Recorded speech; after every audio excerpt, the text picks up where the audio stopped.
할렐루야.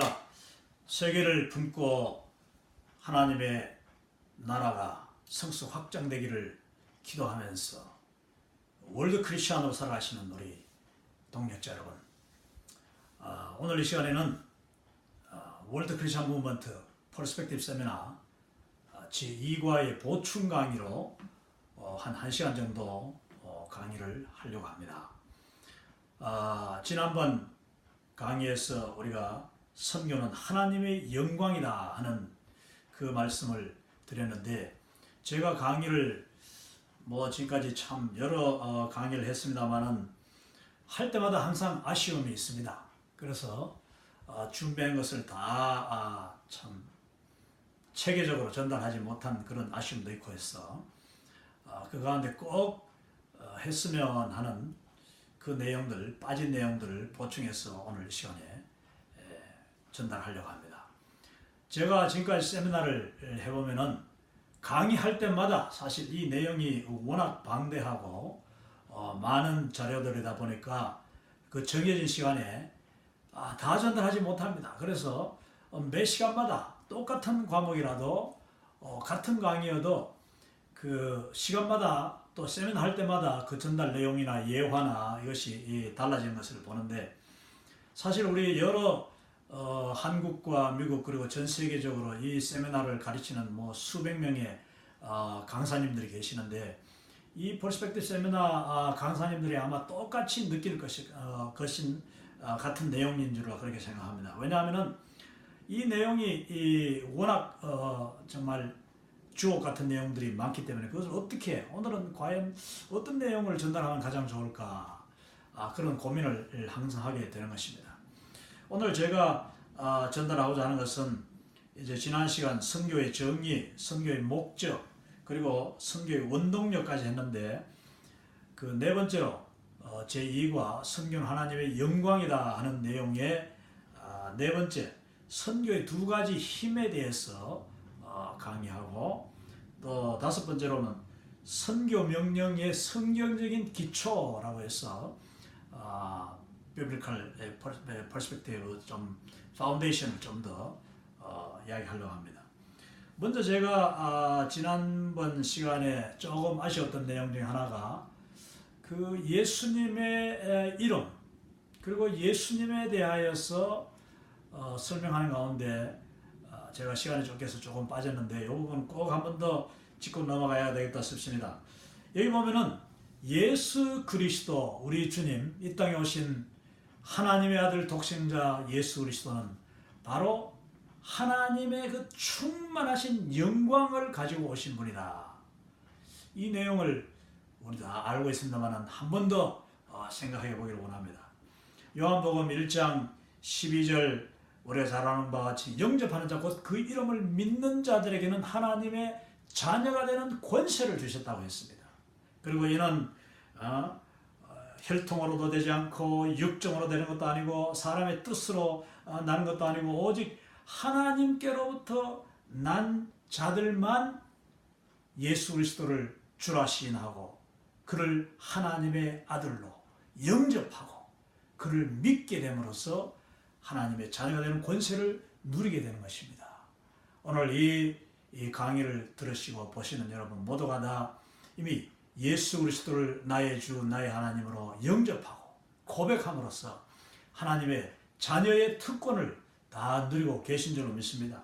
근데 오늘 이 14절에 보니까, 요한복음 1장 14절에 보니까 말씀이 육신이 되어, 이 도성인신이라고 하죠. 성육신, 도성, 말씀이 육신이 되어 우리 가운데 거하시매 우리가 그 영광을 보니 아버지의 독생자의 영광이요 은혜와 진리가 충만하더라. 할렐루야.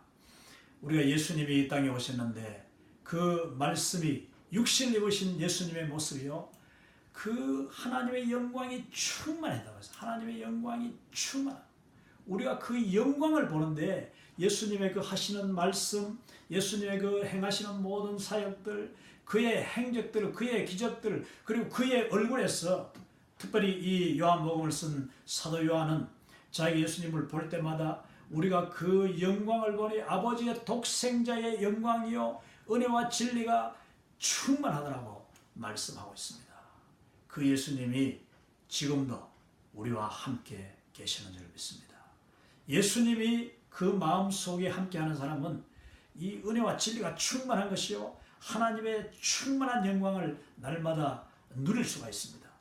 특별히 더더군다나 우리가 그 예수 그리스도를 증거하고 그 예수님의 영광, 예수 그리스도의 영광스러운 복음을 전달하는 사람, 전도하는 자들에게는 이 하나님의 영광이 더 충만하게 역사하는데 누구를 통하여 역사하느냐? 바로 성령님이 우리를 그 하나님의 영광 가운데로 우리를 그 하나님의 영광과 함께 그리고 우리에게 그 영광을 친히 보여주신다 하는 말씀인 것입니다.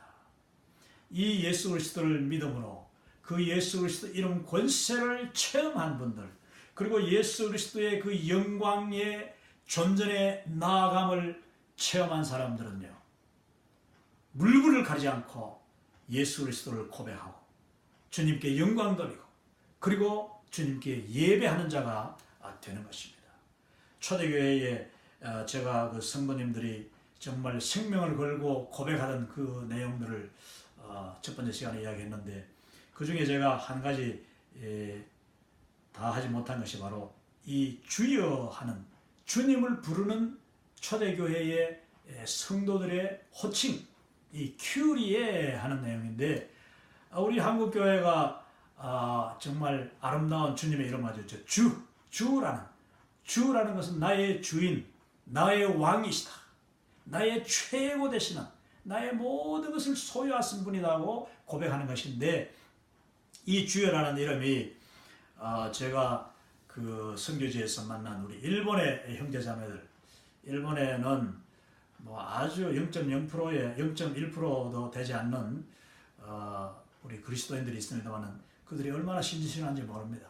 그분들 중에서 어떤 형제가 우리 코리안 성도들이 모여서 이제 기도하는 데 와서 우리가 주여 하면서 기도하는 것을 보더니 자기도 이제 따라 하는데 이분은 일본식으로 이제 주여를 부르는데 그게 어떻게 되냐면은 수요 하는 것을 보았습니다. 일본 분들은 주를 수여로 하더라고요.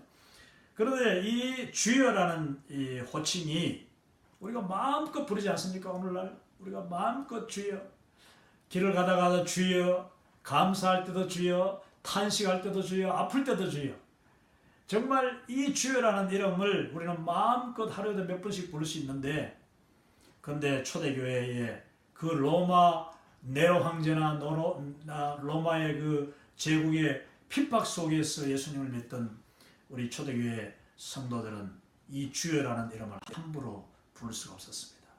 그 당시에 모든 로마 제국의 시민들은 오직 한 사람 황제를 향하여서만 주라고 부를 수가 있었습니다. 그런데 그 황제가 아닌 다른 어떤 분을 주여라고 부를 수 있는 것은 이거는 황제에 대한 적대행위요, 대적행위고 반역행위에 해당되기 때문이었습니다.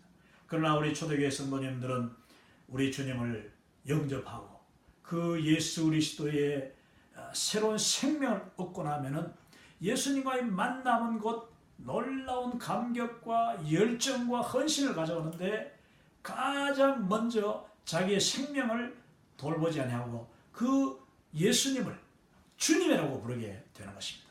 나에게 황제, 나에게 왕, 나에게 참 주인은 오직 예수님이다 하는 뜻에서 부른 이름이 이제 이 헬라어로는 큐리에라고 합니다. 큐리에.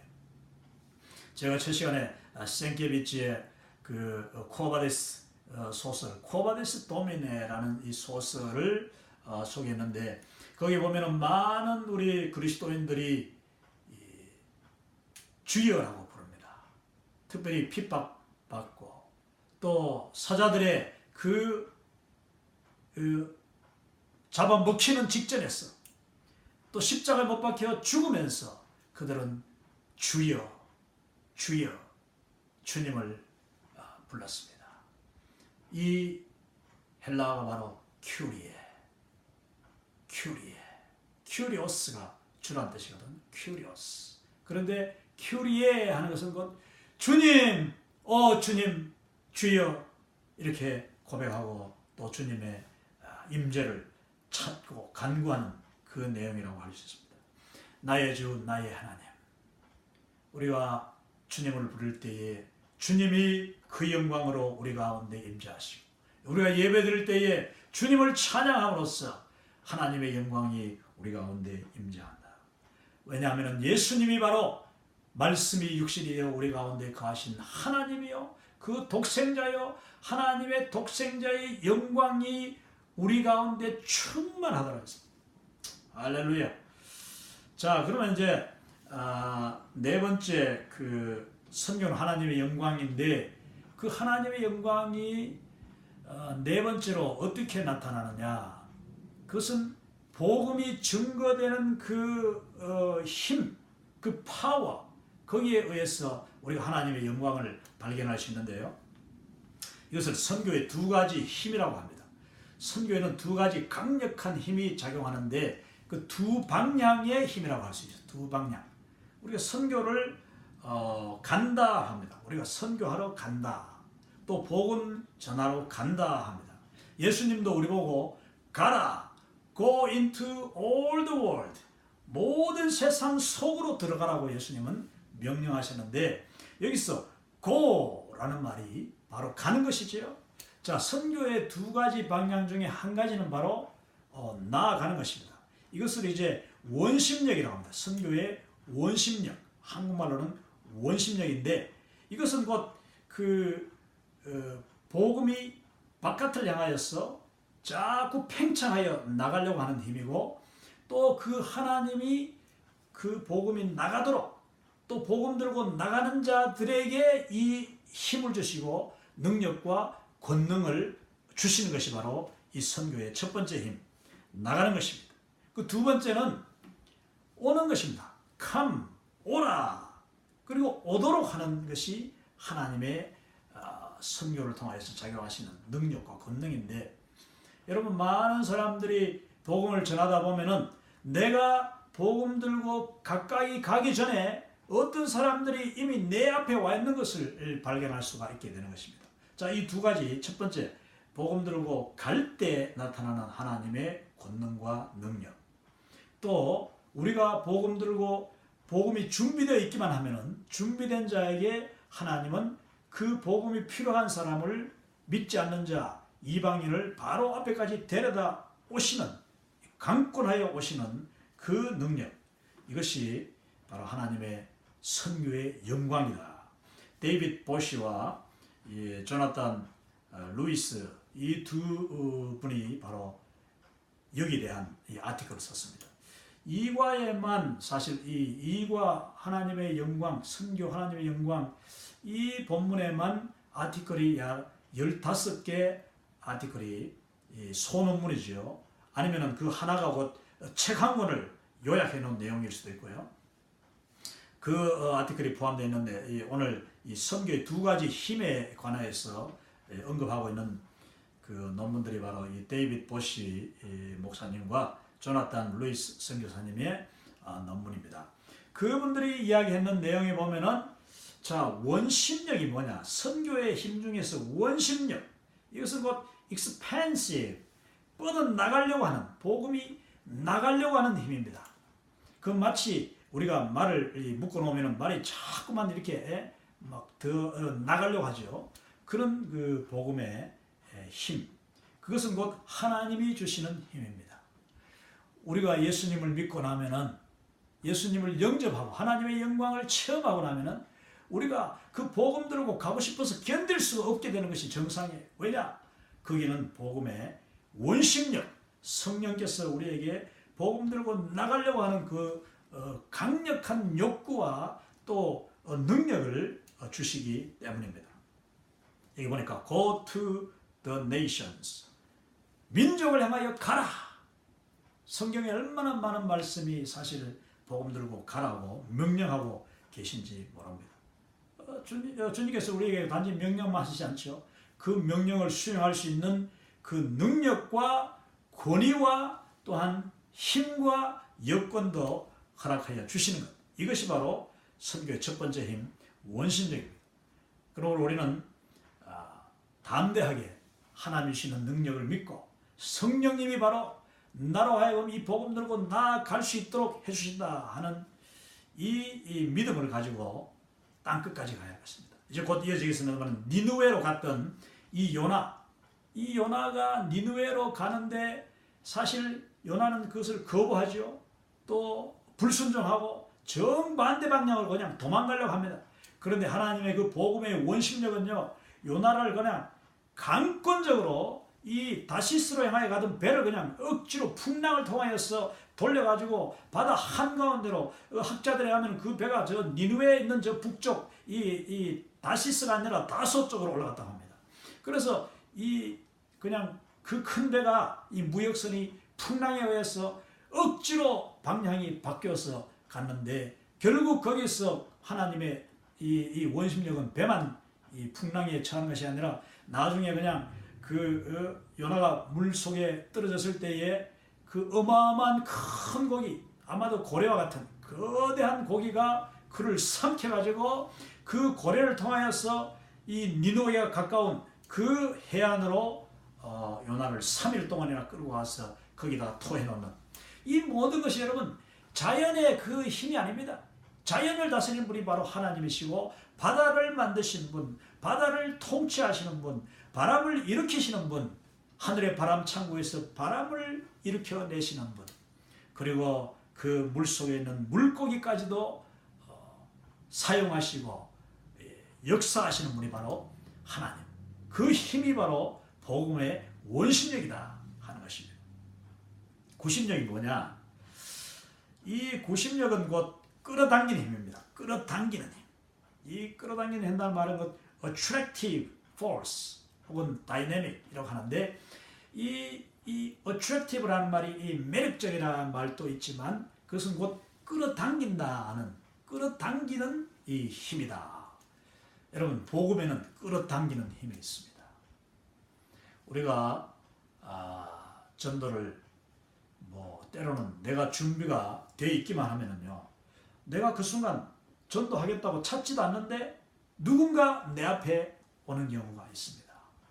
저는 우리 군병원과 우리 미군 통합병원과 그리고 침례병원, 베프티스트 하스피럴, 제가 사는 이 샌안토니오에 그 5개의 종합병원, 베프티스트 하스피럴만 5개가 있는데 이 5개 침례병원 중에서 2병원을 제가 격주로 주말에 제가 섬기고 또 주중에도 병원에서 필요로 하면은 제가 어젯밤에도 제가 근무했습니다만 이 당직 근무를 이제 하는데 주로 주말에는 저 혼자서 2병원을 이제 커버를 하다 보니까 그 병원에서 일어나는 온갖 일들을 제가 다 감당하고 특별히 이제 이 채플린 병원 목사님을 필요로 하는 그런 사람들에게 찾아가서 임종 예배도 드리고 또 이멀전시 그 응급실에 가서 또 환자들을 돌보기도 하고 또 입원실에서 중환자실에서 저를 찾으면 가기도 하는데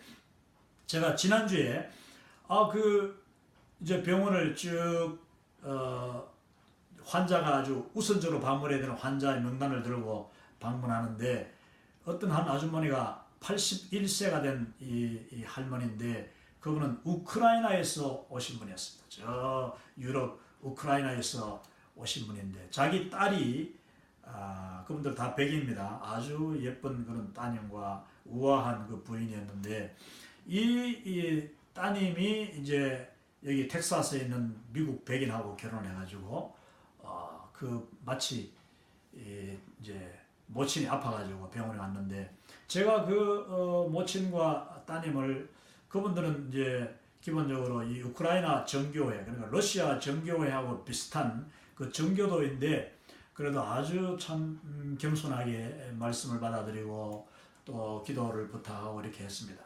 근데 이제 그 오후에 어째 제가 다시 한번 지나가다가 그 병실에 그 할머니가 이제 오전에 그 치료받고 또 검사를 받으려 했는데 어떻게 되나 싶어 다시 들어갔더니 제가 한 환자에게 2번 가는 일은 별로 없습니다.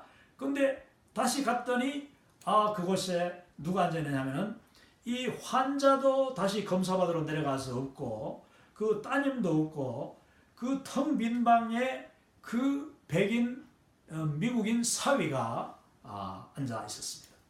근데 제가 그분하고 잠깐 저는 인사하려고 이렇게 했는데 이분이 나를 그냥 꼭 붙잡듯이 저에게 계속해서 말을 걸어오고 질문을 하고 자기 이제 이야기를 하는데 얼마나 대화가 그냥 아주 멋진 대화가 이루어졌는지 모릅니다. 그분은 이 샌안토니오에 있는 아주 유명한 대학에서 철학을 가르치는 교수님인데 저보다 나이가 한 3, 4년 뭐지 곧 정년이 다 돼가는 분이더라.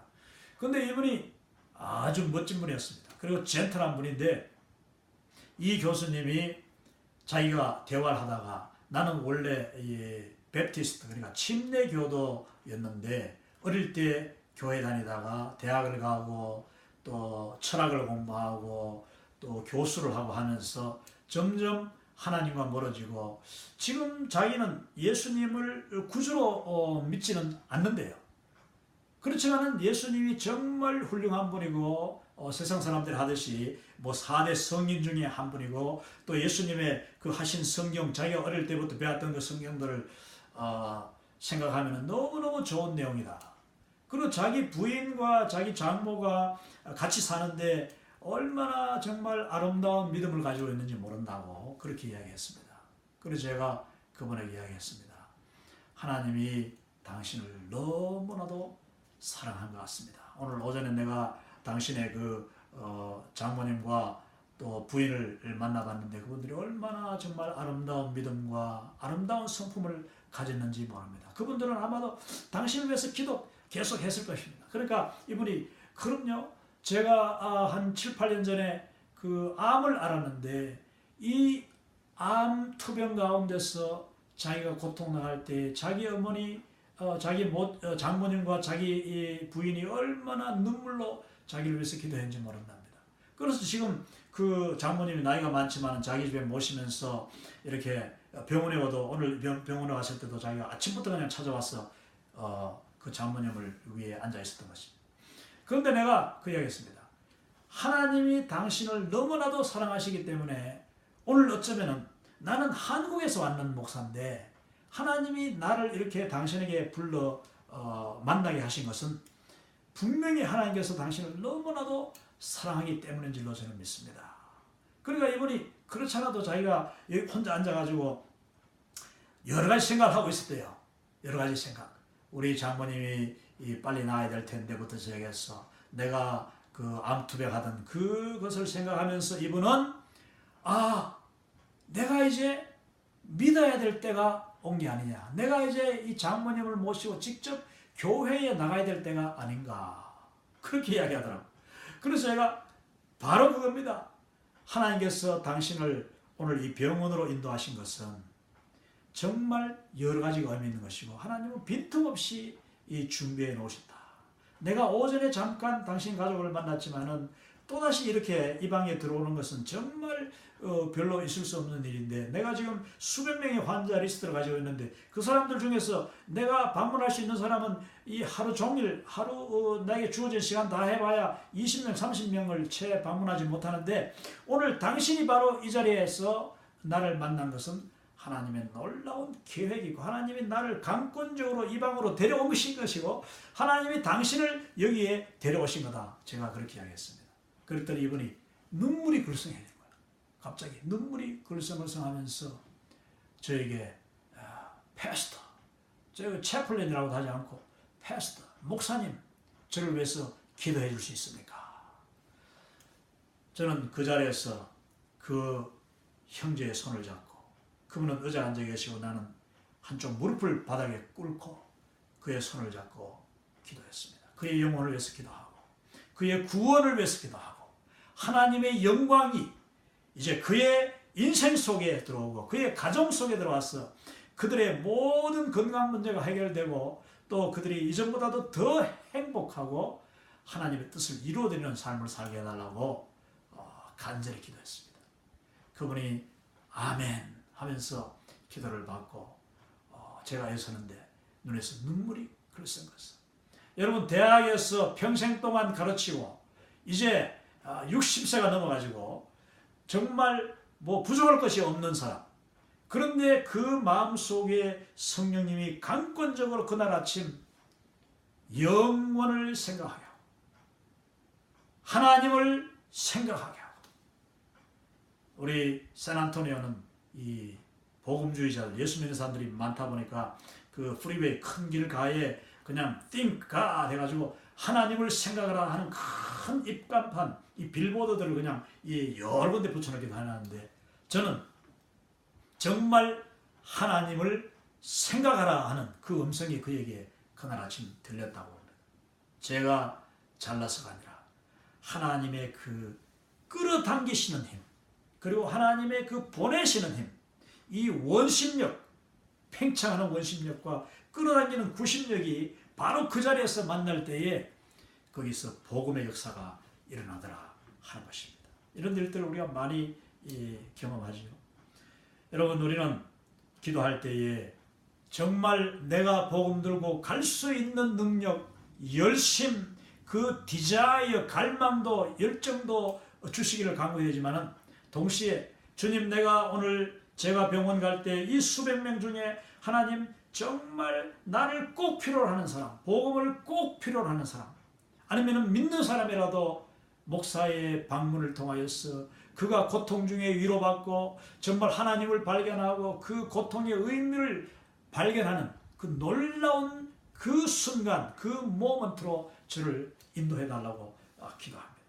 대부분의 그 시간들을 저는 정말 그렇게 하나님의 임재하심을 경험하고 하나님의 능력을 경험하게 되는 것입니다. 여기 구약에 보면 구약 성막과 성전으로 이방인들을 이끄신 은혜의 힘이라 이렇게 해놨는데, 이 말씀은 바로 구약에 여러분 하나님께서 이제 솔로몬을 통하여서 최초의 성전을 짓지 않습니까? 그 아름다운 성전을 지으셨을 때에 솔로몬이 이제 헌당 예배, 봉헌 예배를 드릴 때에 하나님, 이방인들이 이 성전을 향하여서 오거든 주님께서는 그들을 영접하여 주시고 그들을 축복해 달라고 하는 그런 기도를 드렸는데, 이것은 곧 예수님께서도 마가복음 우리 11장 17절에 보면은 이게 이제 이사야 56장 6절에서 7절에 나오는 내용을 예수님이 이제 인용하시는데, 내 집은 만민의 기도하는 집이라 했습니다. 하나님의 성전은요, 만민을 끌어당기는 힘이 있는 그 성전이었습니다. 그래서 만민이 그 성전 앞에 나와서 기도하기만 하면은, 심지어 그 율법에 의해서 이방인들은 그 뭐 성소나 지성소 아예 뭐 근처도 가지 못해요. 그냥 문 밖에, 문 안에도 들어오지 못하죠.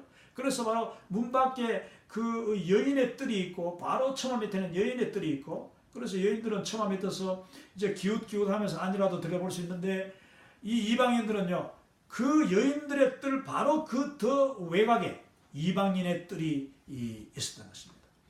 그렇지만 그 이방인들 중에서 정말 여호와를 경외하는 자, 하나님을 두려워하는 자들, 또 이 유대 백성들을 부러워하고 또 그들이 믿는 하나님을 같이 믿으려고 했던, 실제로 구약에 보면 수많은 중다한 이방인들, 중다한 잡족이 출애굽 때도 이스라엘 백성들을 따라서 같이 출애굽했다고 됐습니다.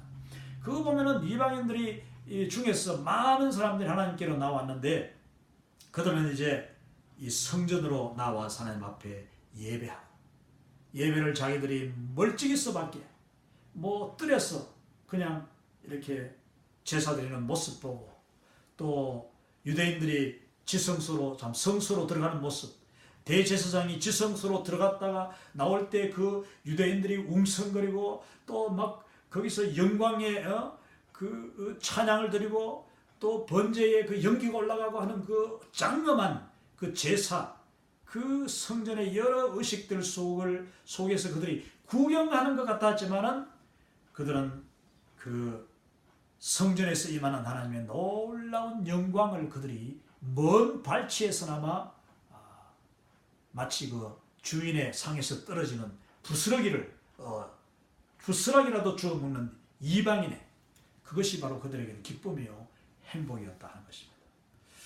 여러분, 우리가 주님 앞에 나올 때에 이 영광을, 하나님의 임재하심의 영광을 간구하고 또 소원하고 그것을 확신하고 날마다 그게 끼어 있었어. 주님이 임하신 것을 우리의 순간순간의 삶 속에서 깨달을 수 있기를 바랍니다.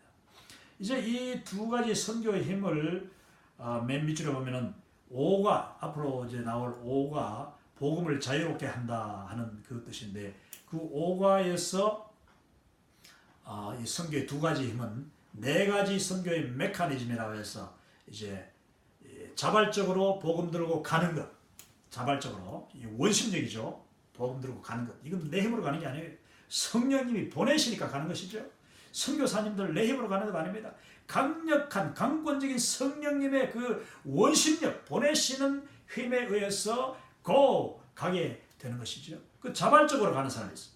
그런가 하면 또 더 강력한, 심지어 이 요나와 같이 가기를 싫어하고 막 민그적거리고 계속 불순종하는 사람들을 하나님은 강권적으로, 어떤 사람들은 그냥 쫓겨가듯이, 어떤 사람은 끌려가듯이 전쟁포로로, 가난 때문에 도저히 살 수 없어가지고 이방으로 나갔던 사람들 성경이 많이 나오죠. 이것을 이제 자발적으로 간다 하는 말이에요. 자발적으로 가는 것과 비자발적으로 가는 것이 이 원심력의 두 종류고, 나중에 이제 구심력이 또 있는데, 이제 오가에서 나오는 그 선교의 네 가지 메커니즘 중에서 세 번째 메커니즘이 뭐냐면, 오긴 오는데 자발적으로 또 와요. 제 발로 걸어와서 성전 앞에 와서 하나님의 영광을 소원하든지, 아니면 예수님 앞에 직접 와가지고 복음을 들었던 사람들, 그 뭐 문둥병자들이나 또 이방 여인 직접 왔어요. 와가지고 예수님으로부터 하나님의 영광 체험하고 그의 능력과 권능을 이제 힘입은. 또 한 가지 마지막으로는 이제 네 번째 메커니즘이 뭐냐면은, 오긴 오는데 비자발적으로 와요. 억지로 끌려오는 그런 경우. 여러분, 끌려오는데 어떤 힘이 작용하지 않고 끌려올 수 있습니까? 그게 마치 뭐 미국인들이 그냥 저 아프리카에 있는 노예들을 억지로 끌고 갔지만은, 그러나 그 가운데도 하나님의 그 구심력, 하나님의 복음을 향하여서 택한 자들을 끌어오시는 그 작용, 그 역사가 있었다는 것을 우리는 믿어야 되는 것입니다. 이게 바로 선교의 두 가지 힘입니다. 자, 원심력, 팽창하여 나아가려고 하는 힘, 내 보내시는 성령의 권능, 또 오게 하시는 힘, 억지로라도 끌고 오시는 그 하나님의 권능. 이게 우리의 삶 속에 날마다 체험할 수 있도록 우리는 기도해야 할 것입니다. 그리고 이제 2과에 다루지 못한 그 다섯 번째 마지막 부분이 바로 선교의 이 성경적인 기초라고 해서, 이 선교 명령을 수행함에 있어서 우리 많은 그리스도인 성도들과, 그리고 우리 오늘날 많은 교회들이 이 선교 명령에 순종하지 않고 민그적거리고 또 적극적으로는 그냥 그쪽 반대로 간다든지, 선교하라고 하는데 계속 교회만 짓고 앉았다든지, 싸우고 그 돈을 가지고 무슨 부동산을 사고 뭐 돈놀이하고 하는 그런 일들. 자, 오늘 이 요나스를 보면서 한번 우리가 공부해 보도록 합니다. 이 요나스는 성경 명령의 성경적인 기초라고 해서 이 요하네스 페어가일이라는 이 목사님은 바로 네덜란드 화란 자유대학, 암스테르담 자유대학의 교수로 오랫동안 섬기신 귀한 목사님인데, 이분은 그 교수로 섬길 뿐만 아니라 그전에는 또 인도네시아에 가서 청춘을 완전히 바친, 인도네시아 정글에 가가지고 청춘을 바치면서, 여러분 인도네시아나 저기 파푸아뉴기니 이런 데 가면요, 의외로 네덜란드, 그 당시 그 네덜란드가 그 지역을 다 식민지화했기 때문에 네덜란드의 흔적이 굉장히 많습니다. 남아있는데, 이 네덜란드 암스테르담, 그것도 이제 오늘날 치면 네덜란드 개혁주의 교회지요. 뭐 지금은 네덜란드 개혁주의 교회가 거의 뭐 전멸하다시피 하고 다 세속화됐습니다만은, 한때는 네덜란드가 아주 기독교 국가였습니다. 수상도 기독교인이었죠. 그리고 그 수상이 그냥 신학자고 엄청난 그런 기독교 국가가 있는데 지금은 세계에서 가장 세속화되고 가장 죄악이 들끓는 도시가 바로 암스테르담인데 안타깝습니다만은 그러나 그 네덜란드 지금도 제가 아는 친구 중에서도 이 각지 사역을 하는 이 국제 선교사들 중에서 네덜란드 선교사님들이 아주 신실한 분들이 많이 있습니다. 그러나 그게 극소수에서 문제죠. 이제 요하네스 페어가일 목사님도 젊음을 인도네시아에서 정말 헌신했는 분인데 그때가 바로 2차 대전 일본이 동남아 인도네시아를 점령할 때였습니다.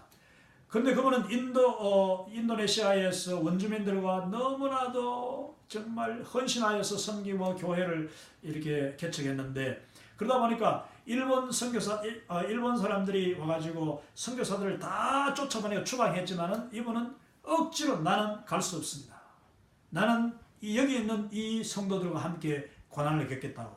그래서 이 외국인들 가지 않는 사람들을 다 잡았죠. 이제 이 어느 시한을 주고 그 시한 지나고 난 뒤는 일본 사람들이 다 잡아가지고 외국인들을 이제 그 수용소에다가 다 이제 수용을 했는데 거기서 일본 사람들이 그 위안부 문제가 나옵니다만은 위안부들 인도네시아 그 젊은 여인들 또 그 수용소에 갇혀있던 네덜란드 젊은 여인들도 다수가 일본군 위안부로 잡혀가서 정말 온갖 고난과 고초를 우리 한국 조선에서 갔던 위안부들처럼 그런 고난을 겪었는데 그분들 중에 많은 분이 그리스도인들이 있었습니다.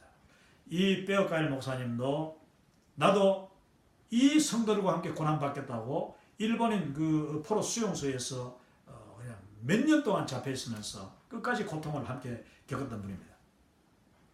이 페어가일 목사님이 쓴 책이 바로 이 선교 명령의 성경적 기초. 그래서 요나스를 이제 선교적인 퍼스펙티브로 이렇게 설명하는 내용인데 이 내용에는 우리가 꼭 배워야 될 내용들이 너무너무 많이 있습니다. 그래서 할 수 있으면 여러분 나중에 그 주교재가 있으신 분들은 교재를 꼭 한번 읽어보시면 더 좋겠고 미국이나 외국에 계셔가지고 교재가 없는 분들은 한국에 가시면은요 그 교보문고라든지 서울 시내 두란노 수원 이런데 강남터미널 그 2층에 올라가면은 그 두란노 수원에 다 팔아요. 이 그 퍼스펙티브 이 책을 한국어로 번역된 것을 가능하면 꼭 사셔가지고 읽으시면 너무너무 좋겠습니다. 원래 이 세미나는 책 읽는 것이 거의 절반 이상이에요. 책 읽는 게 너무 중요합니다. 그렇기 때문에 원래 일주일에 한 번씩 만나가지고 강의를 3시간씩 하는 거예요. 2과목씩 하는데 그걸 일주일 동안 책을 읽고 공부하고 와야 되는 거예요. 자, 그러면 책은 나중에 항상 꼭 읽으시고 오늘 그 내용을 책 내용을 제가 요약을 해놨습니다. 여기 보면은 8장면으로 요나스를 나눕니다. 요나스 1장, 2장, 3장, 4장으로 되어 있는데 그걸 이제 8장면으로 나눈 거죠.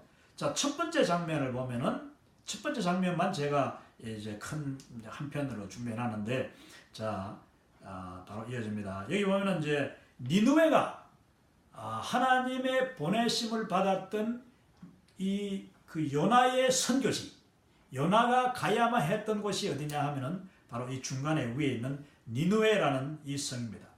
오늘날 치면은 이 니느웨는 그 모술이라고 하는 모술, 이라크의 그 중북부 지역, 이라크 이 바그다드에서는 한참 위로 올라가는 북부 지역인데 거기에 티그리스 강이 흐릅니다. 티그리스 강이 저 위에 북쪽 터키에서부터 시작해서 이제 내려와가지고 이 이라크를 완전히 관통하죠. 중앙을 관통해서 이제 바다로 들어가고 또 그 바로 밑에는 시리아에서부터 유프라테스 강이 다시 또 서쪽에서 동쪽으로 흘러와가지고 티그리스 강과 유프라테스 강이 이제 바그다드 지역에서 만나게 됩니다. 그 위에서 만나면은 거기서 아주 놀라운 그 평야 삼각주가 형성이 되는데 거기서 이제 바로 메소포타미아 문명이 이루어지는데요.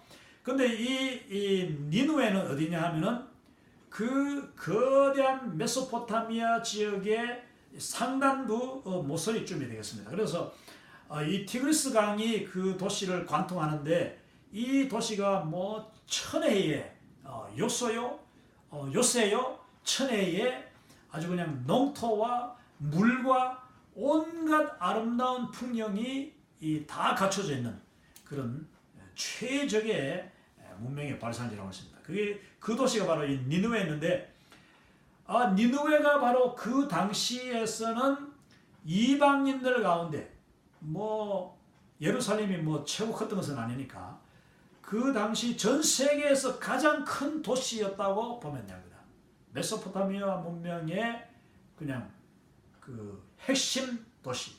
그래서 이제 그 제국이 바로 그 당시 제국이 바로 이 아시리아인데 아시리아의 수도인 니느웨를 향하여서 하나님이 가라 하십니다. 가라, 고! 이 하나님의 전형적인 명령이죠. 가라.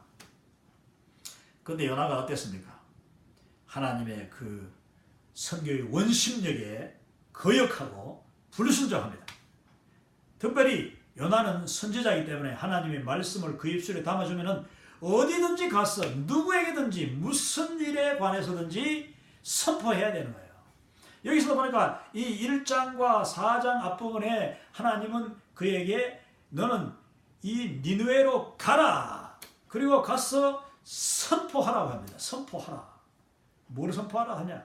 장차 이 니느웨에 이 하나님의 진노가 임하고 멸망의 그 종말이 임하고 있다는 것을 빨리 선포하라.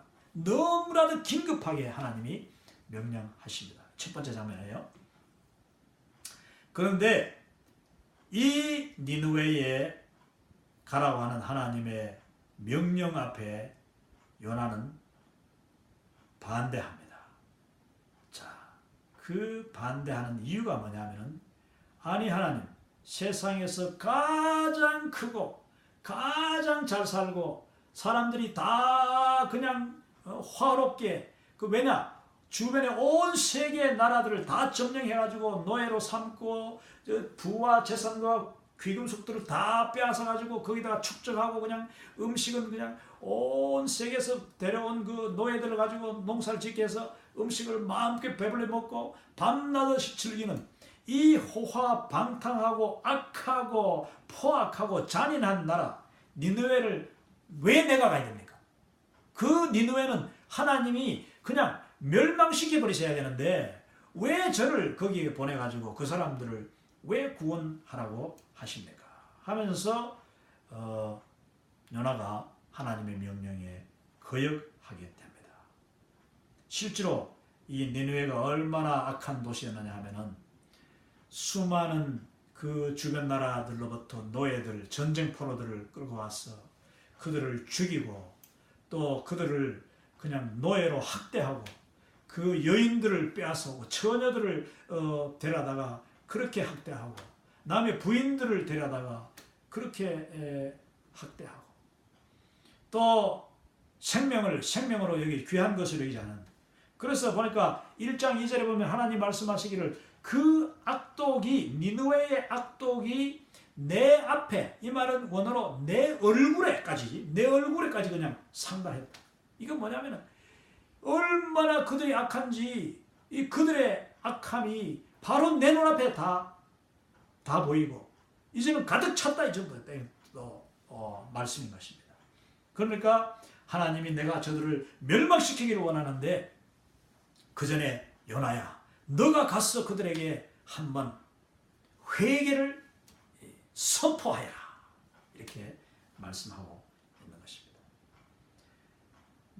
니느웨는 모든 주변 나라들에게 원수, 이를 갈게 하고 분노하게 하고 복수하고 싶어도 힘이 없어서 못하는 정말 모든 사람들이 미워하는 나라였는데 이스라엘하고도 오늘날 우리나라 치면은 그 일본 같은 나라죠. 원수, 대대로 원수가 되었던 나라들. 그 나라를 향하여서 너 복음 들고 가라고 하니까 니느웨가 참 이 요나가 이제 거부하게 되는 것입니다. 요나가 보면은요, 두 번째 요나는 명령에 불복종합니다. 참 그 아주 담대한 사람이죠. 담대해도 이렇게 담대한 것은.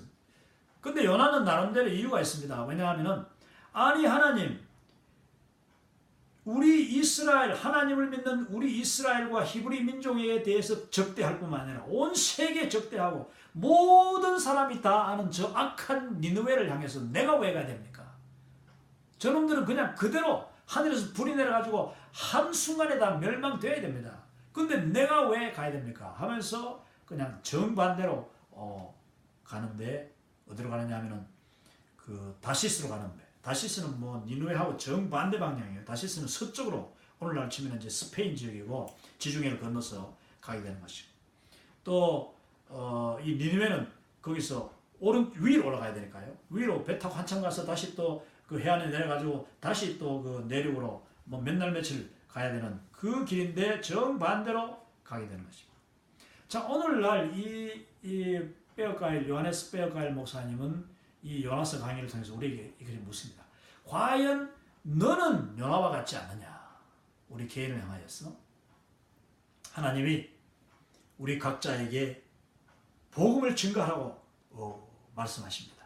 그게 다 우리 원수가 아니어도, 심지어는 정말 우리 바로 옆에 있는 내 가족, 한 집에 살고 있는 나의 친구, 뭐 내 부부, 자녀, 나의 형제에게 복음을 증거하라 하는데, 많은 오늘날 그리스도인들과 또 심지어 교회들까지도 정말 하나님의 이 명령을 요나처럼 무시하거나 아니면은 적극적으로 불순종하여서 반대 방향으로 간다는 것입니다. 반대 방향으로. 그랬더니 세 번째 장면이 어떻게 됐냐면은, 하나님께서 그 불순종하는 요나에게 하나님의 그 선교의 강력한 능력을, 이제 선교의 그 강권적인 힘을 보여주시는데, 그게 이 풍랑 속에서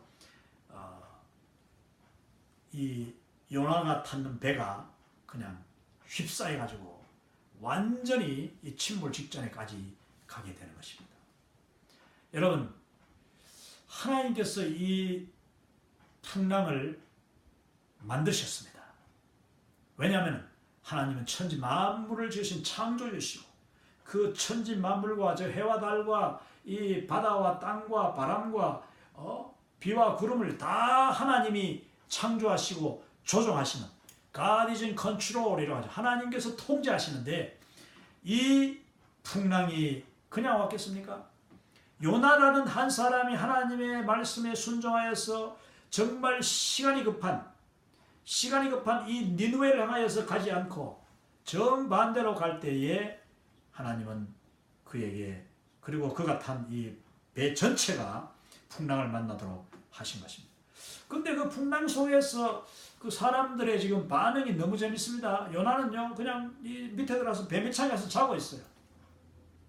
그것은 오늘날 우리 많은 그리스도인들이 구원을 받고서도, 구원을 받았다는 말은 내 구원이 내한테서 그냥 멈추지 않고 내가 축복의 통로가 되어서 그 구원을 나누어야 되고, 또 복음 들고 가야 되는데 가까이 멀리 전도를 해야 되는데 불구하고 그냥 쿨쿨 자고 있는 거예요.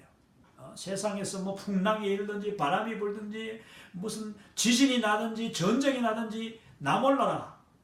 그 모든 것이 다 하나님의 나라가 가까웠기 때문에, 종말이 가까웠기 때문에, 마지막 때가 가까웠기 때문에 나타나는 그런 온갖 현상들인데, 그 현상들 앞에서도 뭐 나랑 상관없어 하면서 요나는요, 사실은 자기가 받은 사명인데 그걸 배 밑속으로 들어가서 억지로 귀마개를 하고 잠을 청했다는 것입니다. 그런데 정반대로 그 배에 탔던 이방인들, 그 배에 이제 뱃사공들, 뭐 이 사람들은 다 이방인들을 대표하는 사람들이에요. 이방인들을, 왜냐 그들은 다 이방인들이에요. 그래서 요나는 아예 그들도 보지도 않는 거예요. 그냥 내가 돈 냈으니까 뭐 저놈들 이제 해가지고 내가 저 다시스로 그냥 하나님과 정반대로 가기만 하면 된다고, 또 그냥 내가 이 배밑창에 숨으면 뭐 하나님이 뭐 더 이상 나에게 무슨 그걸 하시겠어? 얼마나 순간적인 불신입니까? 그는 분명히 하나님을 믿는 사람이고 하나님의 선지자요, 그동안도 또 하나님의 그 말씀을 선언하던 선포하던 그런 사명자, 현직 사명자예요. 현직 사명자인데 순간적으로 귀를 딱 막아버리고, 그리고 배밑 속에 들어가서 자기의 안위만 추구했다는 것입니다. 그러나 하나님께서는 그 배 전체를 그냥 흔들기 시작하고 그 바다 전체를, 지중해 전체를 그냥 풍랑 속으로, 혼란 속으로 몰아넣었습니다. 이방인들이 그럴 때에 이 배를 어떻게든지 막 살리려고 애쓰죠. 그러다가 도저히 안 되니까 배의 모든 기구와 그냥 음식물 그걸 다 처음에 버려보다가 또 안 되니까 결국은 사람들 다 모아. 이게 분명히 뭔가 저 신이 노한 것 같다. 그 신이 하나님인지 몰라야죠. 그래서 뭔가 그들은 다 신이 있는 줄 아니까 그 자기 각자 신들에게 막 기도하고 하면서 다 이제 선상회의를 모든 전 그 여객선, 승객들과 직원들이, 선원들이 다 모여가지고 이제 제비를 뽑자. 이 중에 분명히 누군가가 천벌을 받을 인간이 있기 때문에 지금 이 일이 일어나는 거다. 그게 누군지 우리가 한번 뽑아보자. 그리고 제비 뽑기를 했는데 여러분 성경에는 제비 뽑기가 얼마나 그 하나님의 놀라운 그 뜻을, 이 역사가 나타나는 하나의 도구인지 성경이 여러 번 나옵니다. 그래서 이 한인교회 우리 교회들도 가능하면 저는 투표보다도 제비 뽑기로 일꾼도 뽑고 장로님도 뽑고 하는 것이 저는 맞다고 생각합니다. 회장 뽑을 때도 제비를 뽑고. 자, 이 제비를 뽑았는데 덜커덕 당연하죠. 요나가 딱 걸렸습니다. 요나 한 사람이 딱 걸린 거예요. 그러니까 모든 사람이 너는 누구냐? 너는 도대체 어디서 왔고 너는 어느 민족 사람이면 너가 뭐 하는 놈이냐? 그리고 도대체 이게 무슨 일이냐? 우리에게 고백하고 이실직고를 합니다. 그분들이 다 하나님을 알지 못하는 사람들인데 지금 하나님이 그들의 마음속에 지금 역사하고 계신 거예요. 그래서 그들이 다 이 요나를 집중하게 이 사람을 보라 하게 되는 것입니다. 그때에 요나가 이미 하나님께서 그 가운데 역사하는 것을 그는 보았습니다. 그가 밑창에서 잠들어 있을 때는 몰랐으나 밖에 나와보니 이게 보통 일이 아니거든요. 하나님이 나를 그냥 잊어버린가 했는데 내가 하나님을 떠나서 그냥 바다 끝에 가는 줄 알았는데 사실 요나라는 사람의 이름의 뜻이 뭐냐면 비둘기라는 뜻이에요. 비둘기가 원래 이 하나님의 이 친서, 하나님의 그 뜻을 전달하는 그 도구잖아요. 그런데 이 비둘기가 또 평화를 전하는 그 도구잖아요. 근데 이 비둘기라는 뜻의 요나가 지금 바다 끝을 향하여서 지금 날아가요. 시편 139편 9절 10절 보면은 내가 새벽 날개를 치며, 비둘기가 새벽 날개를 치며 바다 끝에 가서 거할지라도, 이게 요나가 의도했던 거죠. 그런데 거기서도 주께서 거기서도 나와 함께 하시며 주의 오른손이 나를 붙드시나이다. 주의 오른손이 아니라 지금 주의 왼손이, 이게 뭐냐면은 루터는 이야기했습니다. 하나님이 진노하실 때는 왼손으로 진노하시고 하나님이 구원하시고 긍휼을 베푸시고 하나님 축복하실 때는 오른손으로 축복하신다고 했는데 지금 주의 오른손이 바다 끝에 오신 것이 아니라 주의 진노의 왼손이 바다 끝에 와서 지금 바다를 휘젓고 있는 거예요. 그거를 이 요나가 본 거예요. 그러니까 요나는 이제 하나님 앞에 더 이상 꼼짝할 수 없다는 것을 알고, 또 그 이방인들이 그냥 막 자기를 막 보고 막 이렇게 염려하고 하니까 거기서 자기가 고백합니다. 나는 히브리 사람이요, 나는 하나님의 택한 선지자요, 하나님의 사명을 받았으나 그 사명에 거부하고 불복종하고 도망가던 사람입니다. 지금 이 풍랑과 이 위험은 바로 나로 말미암아 온 것이니. 자기 자신을 탁 드러내놓고, 이게 또 요나의 장점이죠. 우리 모두가 다 사실 요나처럼 불순종할 수 있고 순간적으로 하나님 앞에 귀를 막을 수 있고, 그러다가 우리 앞에 어떤 정말 하나님이 깜짝 깨우시는 그런 어려움이나 고통이나 고난이 다가오면 거기서 빨리 깨닫는 자가 지혜로운 자예요. 축복된 자죠. 요나가 그걸 금방 깨닫, 이게 바로 하나님이시다, 주시다 하는 것을 그는 발견했던 것입니다. 여러분, 풍랑 속에서 주님을 발견할 수 있어야 됩니다. 비바람 속에서 주님을 발견할 수 있어야 됩니다. 내게 끊임없이 다가오는 우리 집의 문제, 환난, 그 사람들, 주변의 인간들을 통하여서 내게 다가오는 그 고난 중에서 주님을 발견할 수 있어요. 자기 자신을 돌아볼 수 있는 것, 그게 바로 요나하죠. 요나 정신, 나를 바라보는, 나를 리플렉트하는, 이게 정말 중요합니다. 그래서 요나는 자기 자신의 죄를 회개하고 나를 바다에 던지시오. 그러면은 당신들은 다 괜찮아질 겁니다. 답을 다 알고 있는 거죠. 그때 이방인들은요 금방 던지지 않습니다. 어떻게든지 요나를 한번 살려보려고 왜냐하면 이 사람은 보통 사람이 아닌 것을 이분들이 발견합니다. 그래서 하나님이 당신을 보냈다면 당신은 우리가 당신을 던질 게 아니라 당신 던졌다가 어쩌려고 큰일 난다. 하나님에 대한 두려움. 그러면서 이 사람이 하나님의 사람이니까 우리가 이 사람을 지키고 한번 힘을 쓰면 하나님이 우리를 용서하실지 모른다 하면서 우리가 하나님 앞에 기도하자. 기도하고 또 다시 물건을 다 바다를 집어 던지고 하면서 막 그냥 그 풍랑을 이겨보려고 애를 쓰지만은 결국 요나의 판단이 맞았지요. 나를 던져라. 자, 여러분, 우리 교회나 개인이 이와 같이 자기 자신을 돌아볼 수 있는 사람, 우리는 누구도 완전하지 않습니다. 처음부터 순종 잘하던 사람도 중간에 다시 불순종할 수 있어요. 또 하나님의 사역 잘하다 보면은 나도 모르게 내 욕심대로 그냥 가는데 그게 방향이 점점 다른 방향으로 가고 있어요. 그때 하나님 우리를 채찍질하시고 그때 하나님이 우리에게 고난을 주시고 그 자리에 멈추도록 하십니다. 그때 우리는 정말 지혜롭게 객관적으로 하나님의 퍼스펙티브, 하나님의 관점에서 나를 볼 수가 있어야 되는 것입니다.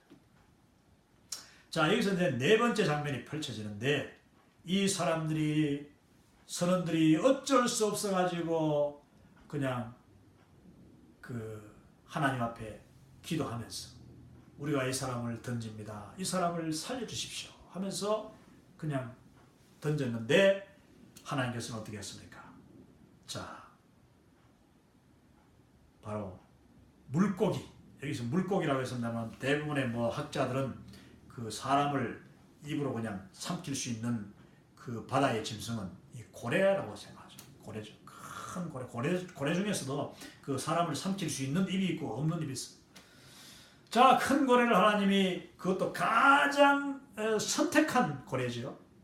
하나님은 자연 만물, 바다와 풍랑, 바다를 만드신 하나님, 풍랑을 일으키신 하나님, 그리고 그 속에 이 고래를 준비하신 하나님, 바로 고래가 바로 그 밑에 있었던 거예요. 딱 1분만 만약에 바다에 던져가지고 1분만 고래가 빨리 삼키지 않았으면은 그 짠물을 마시고 요나는 벌써 죽어 정신이 잃었죠. 그러나 하나님이 이 고래를 통해서 그냥 거의 답삽 받도록 받아가지고 그대로 삼켰어.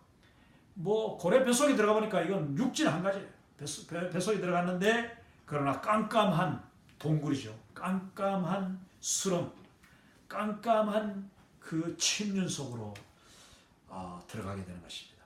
네 번째 장면은 바로 그 고래 물고기 뱃속에서 하나님의 자비를 바라보면서 참회하는 요나의 모습이 나옵니다. 요나는 그제서야 하나님의 용서와 또 구원을 그는 자기의 지식을 최대한 동원하고 자기의 믿음을 최대한 동원해 고난에 딱 처해보면 정신이 드는 거죠. 번쩍 들어서 이제 하나님 앞에 간구하는데 얼마나 하나님 앞에 매달리고 울고 우리 한국식으로 기도한다면 그냥 산에 기도원에 가서 나무 뿌리를 흔들듯이 그 고래 뱃속에 들어가서 창간지 뭔지 모르고 깜깜하니까 그냥 아무나 붙잡고 막 하나님 앞에 매달렸던 것이죠. 살려달라고. 자, 그 고래가 하나를 집어삼켰는데 얼마나 배가 아픈지 이 안에 삼킨 것이 그냥 가만히 있지 않고 계속해서 뭘 집어당기고 뒹구르고 하니까 고래가 이제 아파서 요동을 치고 계속 하나님이 이제 이끄신 대로 그냥 막 3일 동안 바다를 헤매고 또 그 니느웨가 가장 가까운 해안으로 이제 달려가게 되는 것입니다. 자, 그러면은 다섯 번째 장면에서는 요나가 니느웨를 향한 하나님의 구원을 이제 선포하는 이제 니느웨로 가는 것이요. 니느웨로 갔는데 자, 여기 보면은 이 다섯 번째 장면이 우리가 참 주목해야 되는데요. 요나가 이제 3일 동안 고기 뱃속에 있다가 고기가 해안에다가 탁 토해냈는데 그냥 몸이 빙글빙글 해가지고 모래사장에 떨어졌습니다. 털끝 하나 다치지 않도록 하나님 하신 것이죠. 그리고 요나는 거기서 정신 바짝 들어서 아마도 주변에 물었겠죠. 여기서 니느웨가 어느 정도 거리입니까? 이제 하나님이 막 얼마나 급하시고 하나님이 정말 자기에게 니느웨로 얼마나 가기를 원하시는지 그 하나님의 그 원심력, 그 성경의 원심력이 얼마나 강하게 역사하시는지 이 사람은 깨달았습니다. 그래서 속히 서둘러서 이제 니느웨로 달려갔는데 여러분 그 길이 아주 멉니다. 바닷가, 니느웨는 바닷가에 있는 도시가 아니에요. 바닷가에서 그냥 얼마나 열심히 달려갔는지. 그가 니느웨로 가서 이제 회개를 선포하는데 그 제가 아는 어떤 분은요 아주 재미있는 해석을 여기서 했어요. 이 요나서를 처음부터 끝까지 보면은 요나는요 처음부터 끝까지 사실 이 니느웨를 구원하는데 반대합니다. 하나님과 정반대 입장이에요. 의견이 달라. 하나님하고 나는 생각이 다릅니다. 하나님은 저 악한 니느웨를 구원하시려고 하지만은 나는요 저 니느웨가 하루아침에 멸망하기를 저는 바라요. 그런 마음 끝까지 면하지 않았어요. 자, 그런데 지금 니느웨가 여기 보니까 구원을 선포했다고 했습니다. 이 4장 1절 2절에 보면은 하나님이 이제 가라 하는 말씀을 다시 안 쓰면서 또 선포하라, 이 선포하라는 말을 하는데 이게 그 6번째 말하면 캐리그마라는 말이 선포한다는 뜻이에요. 이 복음을 선포한다. 그런데 학자 중에 어떤 분이 제가 참 재밌게 읽은 책 중에 하나가 뭐냐면은 이 요나가요 니느웨에 가기는 갔어요. 가기는 갔는데 가면서 계속 고민하고 갈등하는 거예요. 이거 정말 내가 선포해야 되나? 내가 아무리 생각해도 이 니느웨는 구원받을 자격도 없는 놈들이고 이 니느웨는 분명히 멸망받아야 마땅한 악한 성인데 내가 거기 가서 왜 전도해야 돼? 내가 왜 거기 가서 하나님의 구원을 선포하고 회개를 선포해야 되느냐? 계속 갈등했다고 해요. 그래서 이제 그래도 갔잖아요. 이제 무서우니까 하나님이 뭐 정말 뭐 하나님의 모든 주의 집중 관심이 자기한테 있는 걸 아니까 뭐 잠시도 어깨로 가지 못하고 이제 직진해서 간 거예요.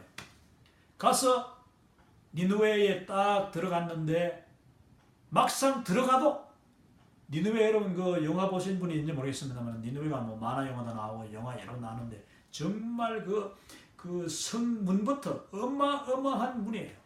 어마어마하게 무섭고 그 성문에는 어마어마한 군병들이 지키고 이 성의 규모가 또 얼마나 대단하냐면은 거기 보니까 걸어서 3일길이라고 했거든요. 3일길. 이 성을 한 바퀴 도는데 3일이 걸려. 자, 하루에 보통 어른들이 한 30km 걷는다고 하더라도 하루에 뭐 우리 군인들은 보통 40km를 걷습니다. 8시간 하면 40km 걷는데 그런데 이 30km를 걸었다고 하더라도 이 성경에 보니까 니느웨는 걸어서 사흘 길이다.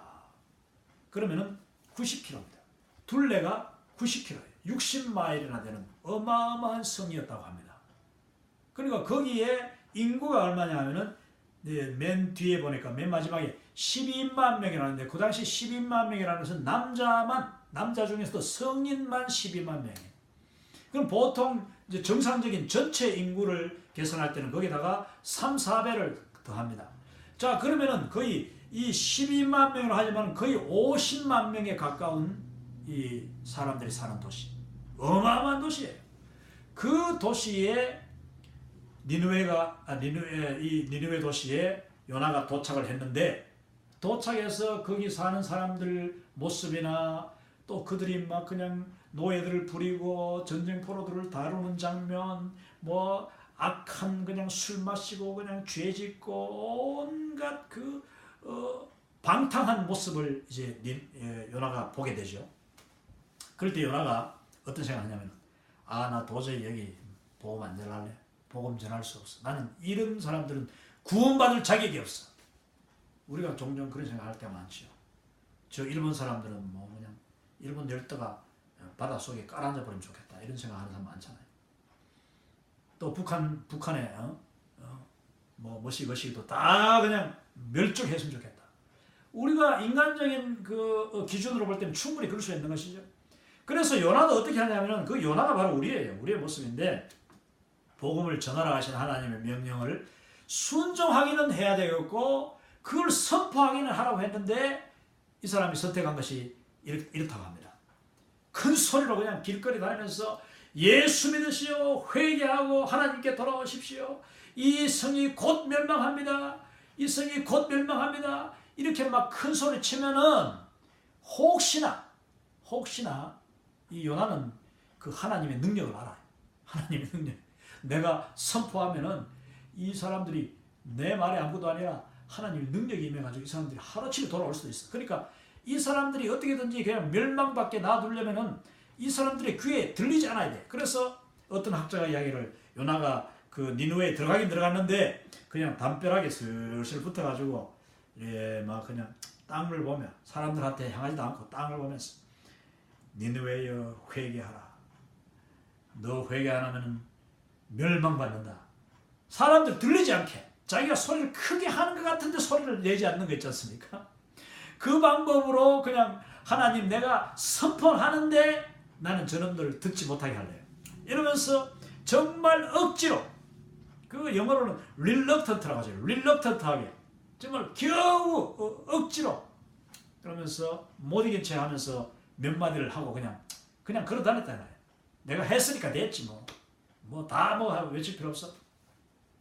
그랬는데 여러분 어떤 일이 일어났냐면은 그 거리에서 담벼락이 밑에서 거지로 있던 그 나라는 사실 거지도 없었대.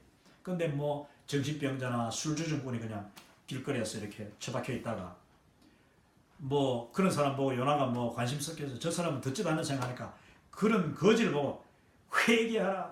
이 요나가 이 니느웨가 곧 멸망한다. 하나님을 믿어야 돼 하면서 그냥 온전한 사람을 향하여서는 전도하지 않고 그 술주정뱅이 길거리에 쓰러져 있는 정신없는 사람을 향하여서 하나님이 하라고 했으니까 선포했다는 것입니다.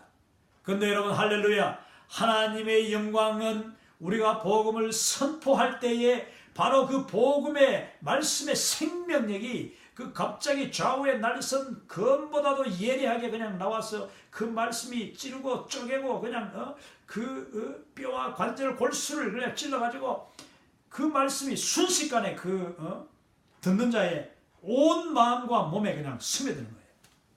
할렐루야. 성령님이 하시면은 바로 이게 복음의 이 능력이 복음의 원심력이에요. 그래서 그 거지 같은 사람이 술주정뱅이가 조르고 있다가 어쩌면 제정신도 아닌데 그렇지만은 요나의 그 한마디가 성령에 의해서 그게 귀를 뚫고 들어가니까 그의 마음에 그냥 깜짝 허들 정도로 이 무슨 소리지? 그리고는 하나님의 음성으로 듣고 그 사람이 회개하고 그 사람이 옆 사람에 툭툭 쳐가지고 너 들었어? 하나님이 이 성을 멸망시키신대. 회개하래. 우리 회개해야 돼. 회개의 영을 성령님이 그에게 부어주신 줄로 믿습니다. 여러분 우리가 전도 아무리 말 뛰어나도요 하나님의 나라는 말에 있지 않고 능력이 있는 것으로 우리가 믿습니다. 이 고린도전서 4장 20절 말씀인데 For the kingdom of God is not matter of talk but of power라고 했어요. Power. 하나님의 나라는 톡톡톡 얼마나 아블라아블라 말 잘하느냐 있지 않냐고 얼마나 지식 찬란하게 얼마나 논리적으로 얼마나 학문적으로 복음을 전하느냐 있지 않냐고 하나님의 나라는 비록 어눌하고 비록 심지어 이 요나처럼 만약 요나 그랬다면 그냥 억지로 이야기할지라도 거기에 성령님이 역사하시면 하나님의 나라가 영광이 나타나고 진리가 나타나고 복음의 능력이 나타나는 줄 믿습니다. 그래서 그 도시가 순식간에 그냥 확 복음이 퍼졌는데 사실 그 요나가 뭐 돌아다니면서 전한 사람 몇 명이나 하겠어요. 거지한테 한들 몇 명이나 하겠어요. 그것도 억지로 기쁜 마음으로 하지 않고. 그러나 하나님은 그 요나의 억지로 순종을 통해서도 이 니느웨를 변화시켰습니다. 할렐루야. 나중에 온 성에 복음이 퍼졌는데 그거는요 우리가 아무리 뛰어난 이 스펄전 목사님이라도 그렇게 할 수, 에드워드 목사님이라도 그렇게 할 수 없어요. 그런데 성령님이 하시니까 그 마음에도 없던 또 어눌하고 일부러 속삭이듯이 하는 그 요나의 전도를 통하여서도 놀라운 것은 우리가 복음을 날마다 증거할 때에 우리 속에 열정이 있고 우리 속에 순종하는 마음이 있고 또 우리 속에 믿음, 나는 부족하여도 하나님이 나를 도구로 쓰시면 나를 통하여서 복음이 증거될 수 있다는 그 확신을 가지고 있으면요, 전도 폭발이라는 말이죠. 폭발이 일어나는 줄로 믿습니다. 요나스가 바로 이와 같은 놀라운 기적을 쓰고 있는데, 이게 이제 6번째 장면에 회개하는 니느웨 사람들, 이건 뭐 그냥 캐리기만 있는 능력, 성령의 권능입니다. 그렇지 않고는 도저히 우리가 전하는 말이, 전도는 미련하잖아요. 세상 사람들이 얼마나 전도 미련. 정말 한때 뭐 길거리에서 예수 천당 불신 지옥 그 두 마디에 그냥 수많은 사람들이 조선의 초기에 기독교에는 또 그렇게 되기도 해요. 지금도 그렇잖아요. 지금도 뭐 잘 배우고 학위가 있고 뛰어난 사람보다도 정말 어쩌면 초라하고 배우지 못한 분, 볼품 없는 분을 통해서 복음이 증거되고 있다는 것입니다. 우리가 복음 전할 때 자칫하면은 뭐 내가 무슨 자격 있나, 뭐 내가 뭘 안다고, 뭐 이런 어떤 이 자격지심에 자기 스스로를 자꾸 이렇게 이게 유축될 수 있는데 절대로 위축할 필요 없습니다. 우리는 복음 들고 담대히 나아가게 되는 것입니다. 제가 미국 속에서 선교사로 살아가면서 정말 병원에서 그리고 군대 속에서 군대 채플린으로서 이제 병사들 뭐 얼마나 건강하고 씩씩하고 없는 게 없고, 미국 군인들은 다 그냥 벤츠 타고 다니고 뭐 렉서스 타고 다니고 얼마나 부자들이고 뭐 없는 게 없는 사람들인데, 교만한 사람들이죠. 그러나 그들에게 내가 복음 전가할 때 저는 뭐 영어도 잘 못합니다. 제가 영문학을 했지만 영문학도 뭐 대구에서 해서 경상도 잉글리시를 제가 합니다. 경상도 잉글리시. 그러나 하나님께서는 하나님의 나라는 말에 있지 아니하고 능력이 있는 것을 정말 시시때때로 보여준다는 것입니다. 뭐 미국 목사님들 수많은 말을 쏟아놓고 뭐 그냥 설교 준비를 얼마나 많이 해가지고 원고만 몇 페이지 그냥 그거 다 읽다 보니까 얼마나 말을 빨리 하고 그냥 정신을 자기가 몰입되게 하는데, 뭐 병사들은 멀뚱멀뚱 뭐 안 들어요. 왜냐? 그 말 속에 열정이 없고 그 말 속에 그 정말 복음에 대한 분명한 확신이 없으니까. 이런 병원에도 수많은 채플린들이 뭐 저보다 잘생기고 키 크고 또 백인들 미국 사람 영어 잘하고 얼마나 많습니까? 그런데 하나님께서 제가 찾아가면은 그 환자가 눈을 번쩍 떠서 나를 환영하고 영접하고 나를 받아들이면서 기도해달라고 하고, 또 내가 들어갈 때 하나님이 성령의 그 권능으로 함께 가심으로 저는 그걸 하나님의 그 Holy Presence, 하나님의 거룩한 임재가 저와 함께 한다고 믿습니다. 그럴 때에 정말 제가 하는 사역이 미국의 가장 깊숙한 곳에서 그 누구도 터치하지 못하는 사람들을 터치하게 하고, 그들에게 예수님을 증거하게 하고, 하나님의 나라를 이야기하고, 천국의 문을 활짝 열어주면서 천국 소망을 가지고 이 세상에 임종하고 죽음을 맞이하도록 해주는 그 역할들을 제가 할 수가 있게 되는 것입니다. 자, 이 니느웨에는 이 민족적인 집단 회개가 일어났습니다. 그것은 하나님의 하신 일입니다. 요나가 뛰어나서 그런 게 아닙니다. 우리가 순종만 하면 하나님의 역사는 나타납니다. 7번째 장면에 보면은, 그런데 그 결과가 지금 엄청나잖아요. 요나 자기가 솔직히 스피커를 들고 다니면서 소리 지르는 것도 아니고, 또 뭐 기쁜 마음으로 정말 적극적으로 막 간절한 마음으로 한 사람 한 사람 붙잡고 전도한 것도 아닌데, 그 뭐 하기 싫은 소리로 겨우 했는데 그게 놀라운 역사가 나타나서 사람들이 다 믿고, 나중에 막 시민들이 다 막 믿고 난 뒤에는 임금한테까지 그게 보고가 됐네. 그래서 임금도 그 소리를 듣자마자, 여러분 니느웨가요 이 지금 아시리아 그 당시에 최고의 제국이고, 이 임금이야말로 교만 이 최고 꼭대기 있는 사람인데, 그리고 잔인한 임금이요 얼마나 악한 임금인데요, 하나님은 전혀 알지 못하고 온갖 더러운 귀신들을 섬기던 그 니느웨입니다. 그런데 그 임금이 자기 도시에서 일어나는 이야기를 듣는 순간 그에게 하나님께서 놀라운 두려움의 영을, 놀라운 하나님을 경외하는 마음을, 그리고 그의 영안이 열려서 하나님을 믿게 되는, 하나님 앞에 회개하게 되는, 즉각적으로 그 니느웨 왕이 옷을 다 찢고 자기의 그 비단 옷을 벗고 그 위에 삼배 옷을 입고 그리고 죄를 뒤집어 쓰고 길거리에 나와서 백성과 함께 통회 자복하면서 온 니느웨 온 도성에 금식을 선포합니다. 이 금식은요, 구약에서 참회를 의미합니다. 참회 중에서도, 회개 중에서도 가장 아주 그냥 강력한 회개, 가장 간절한 회개를 할 때는 이 금식을 합니다. 금식은 물도 마시지 않는 거예요. 임금이 그렇게 밤낮 술로 보내고 온갖 이 음식으로 그냥 초호합한 잔치를 벌이고도 남았던 그 니느웨가 성 전체가, 임금까지, 왕까지 전체가 다 회개하고, 심지어는 거기에 나오는 소와 돼지, 돼지가 하루 굶으면 난리 나잖아. 그러나 여러분, 모든 짐승들이 다, 가축이 다 함께 회개했다는 사실을 우리가 이 성경을 통해서 보게 되는 것입니다. 하나님의 놀라운 영광입니다. 구원의 영광입니다. 복음의 영광이에요. 복음 전하는 자의 그 결과로 나타나는 하나님의 영광입니다. 그런데 그걸 일곱 번째 장면에서는요, 참 고가워하는 거예요.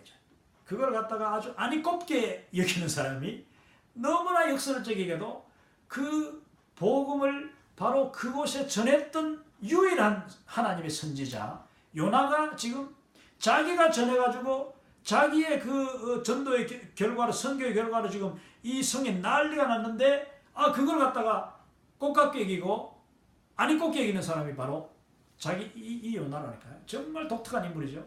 근데 그 인물이 바로 우리라는 거죠. 나의 모습이요. 우리가 자칫 판단하기를, 저 인간은 예수 믿을 수 없어, 저 인간이 예수 믿으면 나도 천국 안 가 하는 그런 진짜 저주까지 하는 사람이 있잖아요. 여러분, 회개해야 돼요. 우리의 마음속에 있는 그런 그 원망, 우리의 마음속에 있는 그런 분노, 우리가 그거를 하나님 앞에서 하나님의 놀라운 구원의 그 역사 앞에 우리는 겸손할 수 있다. 왜냐? 내가 바로 죄인이고 내가 바로 죽을 수밖에 없는 죄인이고, 요나가 바로 그 풍랑 속에서 죽을 수밖에 없었잖아요. 그런데 하나님이 그걸 구원하셨잖아요. 그랬으면은 정말 감사하면서, 그 구원의 은혜에 감사하면서 이전에 그 어떤 선지자의 그 초심을 회복하고 첫사랑을 회복하고 정말 간절하게 간구해야 되는데, 그렇게 하지도 않고 그냥 겉도는 식으로 전도를 가지고 그게 놀라운 열매가 나니까 그걸 거부한다니까요. 그 장면에 보면은요, 요나가 사실은 요나서를 자세히 읽어보면은 그 성을 한 바퀴 돌면서 3일 동안 했는가 모르겠는데 어쨌든 막 역사가 나타나는 걸 보기는 봤어요. 그런데 그는 그 니느웨 성에 그들과 함께, 원래 선교사는 그들과 함께 있어요. 그 현지들과 함께 울고 함께 회개하고, 또 하나님의 율법을 아는 사람이 요나 자기밖에 없잖아요. 자기밖에. 그러면 그들에게 가르치고 왕에게 가르치고 이렇게 해야 되는데, 요나가 지금 그렇게 하지 않고 어떻게 했냐면 선포하고 난데 그는 자기 몸만 쏙 빠져나왔어요. 빠져나와가지고 그 니느웨 성이 내려다 보이는 그 언덕 위에 올라갔어요. 언덕 위에 올라가가지고 반대편이에요.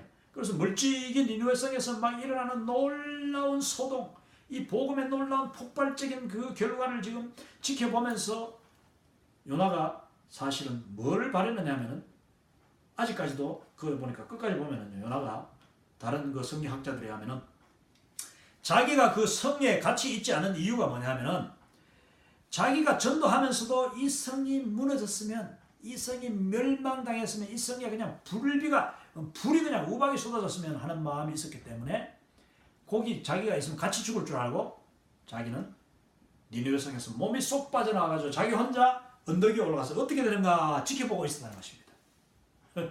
그런데 여러분, 하나님께서는 요나의 뜻과 정반대죠. 요나가 아직 이해를 못하니까 하나님이 구원의 역사를 계속 하루 이틀 3일 시간이 지날수록 그 회개의 정도가 더 강해지고 그냥 온 나라가 그냥 임금까지 그냥 그 가축들까지 회개 역사가 나타나니까 이 요나가 지금 배가 아프기 시작합니다.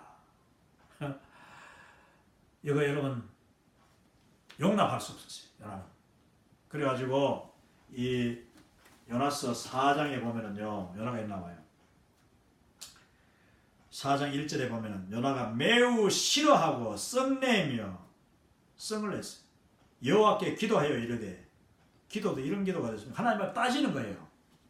여호와여, 내가 고국에 있을 때에 이러하겠다고 말씀하지 아니하였나이까? 그것도 속으로 이제 도망가면서 저 다시스로 도망갈 때 요나가 하나님 앞에 뭐 하면, 하나님 나 니느웨 안 갑니다. 니느웨에 가가지고 내가 만약에 그들한테 이 복음을 전해가지고 니느웨가 다 회개하고 하나님 앞에 돌아오면 그거 누가 감당합니까? 나는 그거 싫습니다. 그렇게 이야기했다는 거예요. 그러면서 다시스로 도망갔다는 거예요. 그러므로 내가 빨리 다시스로 도망하였사오니, 그 도망한 이유가, 하나님 나 이 사람들 구원받는 게 싫었어요. 오늘 같이 이렇게 될까봐 나 싫은 거예요. 여러분, 자기가 전도해놓고도 그 전도가 그냥 놀라운 역사를 열매를 맺고 있으니까 그렇게 되는 게 싫었대요. 왜냐하면은 제가 이야기로 여호와 하나님 당신은 주께서는 은혜로우시며 자비로우시며 노하기를 더디하시며 이내가 크시사 뜻을 돌이켜 재앙을 내리지 아니하시는 하나님이신 줄을 내가 알았음이니이다. 이렇게 했어요. 여러분, 이거 보면은요, 그 1장 마지막 부분에 똑같은 내용이 나와요. 그건 뭐냐면은, 자기가 그 고래 뱃속에, 물고기 뱃속에 갇혀 있을 때에 막 하나님의 인자하심과 자비하심과 노하기를 더디하시는 하나님, 긍휼하신 하나님, 저를 살려주세요, 이렇게 해놓고는 하나님이 바로 그런 분이기 때문에 이 니느웨도 멸망 안 시킬 줄 알았어요. 그래서 나는 막 어떻게든지 니느웨에 복음 전하지 않고 나는 멀리 도망가 반대로 가려고 했는데 억지로 나를 끌다가 여기 나오셔가지고 내가 그냥 겨우 몇 마디 했는데 지금 이렇게 난리 났으니까 나 지금 정말 배가 아파 죽겠다는 거야. 끝까지 니느웨 사람들이 이 마음에 안 드는 거예요. 용납이 안 돼. 여기는 철저한 이스라엘 히브리인들의 선민 사상이 여기에서 드러나고 있습니다. 이거는 유대인들만 가지고 있는 것이 아니고 오늘날 우리 많은 그리스도인들이 예수님을 믿어서 하나님 앞에 놀라운 축복, 자기와 자기 자녀들과 자기 가까운 사람들은 다 구원받기를 원하면서 하나님이 정말 원하시는 그 소외된 자들, 우리가 볼 때 죄 많다 하는 자들, 실패한 자들, 별 볼 일 없는 자들에게 복음 들고 가라 하면은 하나님 저 사람들도 구원받아야 됩니까? 너무나도 이기적으로 자기는 구원받아야 되고 남들한테는 그 구원이 미치기를 원치 않는 자들, 이게 우리 모두의 모습이다. 우리가 종종 때로는 게을러서 때로는 적극적으로 그 정말 어떤 사람들에 대해서는, 어떤 민족에 대해서는 구원받기를 원치 않는 그런 마음이 있다. 이거는 정말 이 요나서를 통해서 우리가 회개하고 우리의 마음을 바꿔야 된다. 하나님이 이 요나서를 우리에게 주신 목적은 그 선교에 대한 하나님의 그 나라가 확장되고 성숙해야 되는 그 방향을, 우리 근본적인 마음을 바꾸기 위해서 하나님이 이것을 쓰셨다는 것입니다. 우리도 이런 편견을 가지고 있지 않느냐. 우리의 편견 속에 어떤 사람, 특정한 인물, 특정한 민족에 대해서 우리가 그런 편견을 가지고 있지 않는가. 자, 마지막으로 이제 하나님께서는 한 번 더 요나에게 깨닫게 하기 위해서 이제 박넝쿨을 줍니다. 박넝쿨 사건인데, 요나가 이제 언덕 위에 이렇게 구경하려고 니느웨가 멸망하기를, 폭삭망하기를 구경하려고 앉아있는데 니느웨가 지금 놀랍게 이 회개하고 막 일어나잖아요. 그러니까 요나가 참 낙심하고 하나님 앞에 막 성이 나가지고 막 대들고 있는데 갑자기 햇빛이 너무나도 뜨겁게 느껴지는 거예요. 그때에 바로 하나님이 그 자기 발 앞에서 뭐가 하나 싹이 싹 올라오더니 이거 뭐 기적이죠. 하나의 기적. 그 박넝쿨이 슉 자라가지고 순식간에 그냥 큰 넝쿨 이렇게 우거져가지고 이 사람 위에 그냥 아마 거기 무슨 나무가 하나 있었는가 그 박넝쿨이 그냥 위에다가 우거져서 거대한 그늘을 이루어 주더라는 거예요.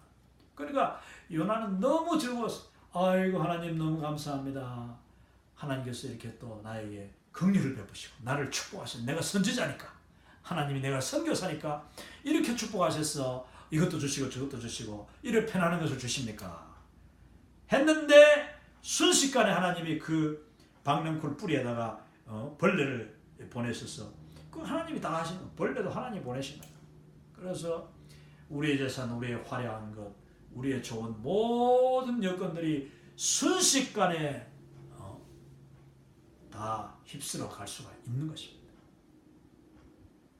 그래서 요나는 아이고 하나님 이 박넝쿨 이거 너무너무 내가 여기 의지하고 있었는데 내가 이 박넝쿨 없으면 뜨거워 죽겠는데 왜 이 박넝쿨을 거둬가십니까? 하면서 또 하나님 앞에 다툼에도 두들거립니다. 그때 하신 말씀이 이 마지막 8배 장면에서 하나님 하신 말씀은 너 이 박넝쿨 하나가 너를 시원하게 해줬다고 없다고 그렇게 아쉽고 그렇게 화가 나고 그렇게 아까우냐 그래서 나한테 덤비느냐 하물며 저 성을 보아라. 지금 박넝쿨 하나하고 요나에게는 박넝쿨 하나가 이 저 성읍에 있는 니느웨 사람들보다 더 소중해. 그러니까 하나님 말씀하시기를 니한테 박넝쿨 하나가 그렇게 소중하다면은 나에게는 저 니느웨 12만 명 50만 60만 명이 있는 저 성읍에 저 사람들은 어쩌란 말이냐. 하나님은 심지어 거기에는 가축들도 죄 없는 가축들도 있다. 짐승들도 어쩌란 말이냐. 여러분 하나님은요 우리 인간만 사랑하시는 게 아닙니다. 자연 만물을 사랑하시고 정말 하나님께서는 우리의 속한 모든 피조물들을 함께 사랑하십니다. 그래서 우리에게 만물의 영장으로서 그 만물을 다스리고 그 만물과 더불어서 하나님 앞에 예배드리라고 이제 1과 때 제가 곧 강의하겠습니다마는 하나님은 우리 자연 만물을 통하여서 함께 우리가 주님을 찬양하고 경배하기를 원하시기 때문에 나무 한 폭이 또 그 꽃 하나 지나가는 바람 한 자락 구름 또 그리고 풀벌레 하나까지도 우리의 가축까지도 하나님은 함부로 멸하기를 원치 않으십니다. 오히려 그 밤의 풀벌레 소리를 통하여서도 우리 성도들이 들을 때에 아 저게 바로 아름답게 풀벌레 하나까지도 하나님을 찬양하는구나. 이렇게 하나님 앞에 모든 것을 집중하고 영광 돌리고 예배하시기를 하나님은 기뻐하신다. 그렇기 때문에 오늘 보니까 하나님은 이 12만 명 60만 명 니느웨 사람들이 너가 아까워하는 그 박넝쿨하고 비교가 되겠느냐 하면서 요나에게 도전을 하십니다. 자, 그런데 이 요나서가요 어떻게 끝나느냐 하면은 끝이 없어요. 끝은 바로 우리 각자에게 읽는 자들에게 하나님이 물으십니다. 그럼 요나는 어떻게 됐을까? 요나가 그 하나님과 박넝쿨을 이제 그걸 읽고 난 뒤에 요나서가 갑자기 뚝 끊어져 버려요. 끝나버려요. 그리고 니느웨가 어떻게 됐는지 또 요나가 니느웨 속에 다시 들어가서 정말 그 유일한 율법학자로서 그 선지자로서 니느웨를 가르치고 성경을 가르치고 그들에게 예의 법도를 가르치고 함께 제사를 드리고 하나님 앞에 예배했는지 아니면은 요나가 끝까지 이 고집을 꺾지 않았는지 여러분 어떻게 생각하십니까? 그것은 두 가지 다 가능성이 있는 것이죠. 왜냐 요나의 지금 그 고집을 볼 때 뭐 한두 번 지금 뭐 거역한 게 아니지 않습니까? 그러면 우리도 내가 바로 요나예요. 우리 교회가 바로 요나예요. 과연 우리는 이 요나서 마지막 부분에서 어느 방향으로 갈 것이냐? 하나님께 순종하여 그 니느웨 성으로 들어갈 것이냐? 아니면 또다시 니느웨 성으로 들어가는 것을 거부하고 계속 하나님 앞에 대적하여 불순종하는지 아니면 이제는 나는 이제 내 할 일 다 끝났다 하면서 다시 돌아올 것이냐? 여러분 많은 선교사님들이 선교지에서 하나님의 영광을 경험하지만 그 하나님의 영광이 순식간에 자기의 영광이 돼가지고 자기 자랑하고 그러다가 그 하나님의 영광에 정말 감동되고 회개하고 죽게 돌아온 사람들까지 미워하거나 그들과 싸워 다투거나 더 이상 지도자, 영적인 지도자 또 선교사 또 가르치는 교사, 목사의 역할을 감당하지 못하고 도태되는 선교사들도 있어요. 정말 우리가 어떤 마음을 가졌는지 다시 한번 돌아오면서 이 요나서를 맺기를 원합니다. 여러분, 저는 97년부터 99년까지 여기 나오는 이 배를 탔는데, 이 배가 바로 둘로스 선교선이고, 그 당시에 타이타닉 1912년도에 만들어져 가지고 1912년도 첫 항해 때 깔아앉은 그 세계적인 배 있죠. 그 배가 만들어지고 깔아앉고 난 뒤에, 그때부터 시작해서 2년 뒤에 완성된 1914년도에 만들어진 배가 바로 이 둘로스 선교선이었습니다. 제가 저 배에 있을 때 거의 배가 90 몇 살이었기 때문에 이제 그 몇 년 뒤에 결국 리타이어를 하고, 이 배는 지금 싱가포르의 항구에 지금 선교 박물관으로 정박이 되어 있습니다. 여러분 싱가포르 가시면은 뭐 다른데 좋은데 물론 가시지만 이 배도 한번 찾아보시면 좋겠죠. 근데 이 배가 이 헌배고 낡은 배고 나이가 많은 배다 보니까 얼마나 위험했는지, 특별히 이 항해는 저희들이 했던 그 항해 중에서 가장 힘든 항해 중에 하나였습니다. 이 항해를 할 때 중동 예멘 지부티에서 출발해가지고 아프리카, 남아프리카 공화국 옆에 마다가스카르 있는데, 그 옆에 있는 조그마한 섬나라가 이 모리셔스라는 섬나라인데, 그 모리셔스까지 원래는 일주일 만에 가려고 했던 배인데, 항해인데 10일이 걸렸어요. 얼마나 풍랑이 심했는지. 그때 풍랑이 가장 높았던 파고가 17m 파고를 기록했다. 그래서 배가 풍랑의 그 골 속으로 들어가 버리면 양쪽에 그냥 거대한 파도의 산이 형성돼. 그리고 또 그 배가 위로 올라가면 마치 그 산꼭대기에 배가 올라간 같은 깊은 파도의 계곡이 형성될 정도로 아주 무섭습니다. 그 내용을 저는 그 경험을 하면서 그때 시편 107편을 멀미하는 가운데 10일 중에 7일을 멀미했는데요. 멀미하는 가운데 이 시편 107편을 읽었습니다. 여러분, 제가 시간이 없어서 읽지 못합니다만 117편을 아니 시편 107편을 꼭 한번 읽어보시기 바랍니다. 풍랑 가운데 바다를 항해하는 자들이 어떻게 경험하는가, 그 가운데서 하나님 앞에 얼마나 간구하게 되고 그 바다의 두려움, 그러나 그 속에서 하나님의 놀라운 영광이 임한 것을 저는 발견했습니다. 바로 파도는 하나님이 주신 것이고, 바람도 하나님이 주신 것이고, 내가 바다 끝에 가서 거할지라도, 내가 새벽 날개를 치며 바다 끝에 가서 거할지라도 주께서 거기서도 나와 함께 하시니 주의 오른손이 나를 안위하시나이다. 이제 마지막 사진 두 편입니다. 이 사진은 바로 지난 2주 전에 월드 크리스천 무브먼트 미션 퍼스펙티브 세미나 산타크루즈 볼리비아 제2의 도시, 거기서 우리 한인 선교사님 약 30여 명이 모여서 이 세미나를 함께 공부했는데 얼마나 은혜가 넘치고 하나님의 영광이 임했는지 모릅니다. 이게 55기, 지금까지 17년 동안 55번의 세미나를 진행하고 있습니다. 그리고 제가 또 이 세미나를 준비하다가 오래전에 사진을 우연히 보고 한 번 더 이렇게 기도하게 되는데, 기억하며 기도합니다. 38기, 이제 한 7, 8년 전인데 뉴저지 필그림 교회에서 세미나를 하고 함께 사진을 찍은 내용입니다. 뉴저지에서는 뉴저지 베다니 교회, 베다니 감리교회 이기성 목사님, 장동철 목사님께서 원로 목사님이신데 장 목사님 계실 때 그때 세미나를 2번이나 하고, 또 이 초대교회, 뉴저지 초대교회 큰 교회죠. 지금 온누리 교회에 계시는 이지헌 목사님이 계시는 교회입니다. 또 이 필그림 교회 역시 한 3,000명 이상 모이는 교회인데, 여기서 또 네 번째는 프린스턴 연합장로교회에서 이 필그림, 뉴저지에서만 4차례 세미나를 했습니다.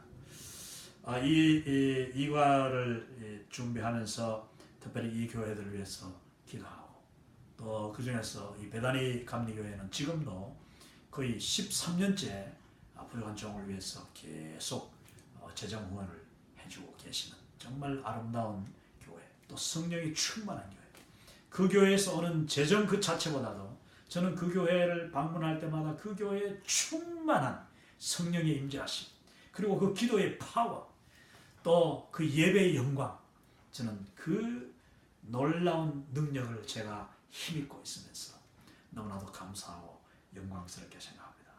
정말 오늘 이 제2과 선교는 하나님의 영광이다. 끝도 없는 내용이지만은 제가 이 보충 강의를 마치면서 우리 사랑하는 세계를 뽑는 그리스도인 여러분, 또 전 세계에서 복음 들고 수고하시는 우리 선교 동력자 여러분, 어디서 무슨 일을 하든지 하나님의 영광이 여러분과 함께 하신다는 사실을 기억하십시오. 그리고 이 하나님의 영광을 담대하게 증거할 뿐만 아니라 기쁨으로 증거하는, 그래서 요나처럼 이리 갈까 저리 갈까 하지 않고 또 세상적인 그 안목으로 보지 않고 하나님의 관점, 그리스도의 심장으로 우리 세상을 바라보고 또 사람 한 사람 한 사람을 귀히 여기는 저와 여러분 되시기를 주님의 이름으로 축원합니다. 정말 감사합니다. 할렐루야.